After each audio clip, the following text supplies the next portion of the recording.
Got a good arch here. It's being held down by this tree. I don't see anywhere where this tree fell.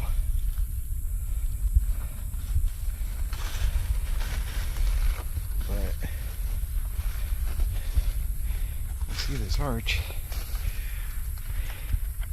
It actually goes up underneath that palmetto out the other end, and then you got this tree laying across it, and then I'm gonna get it up with thorns.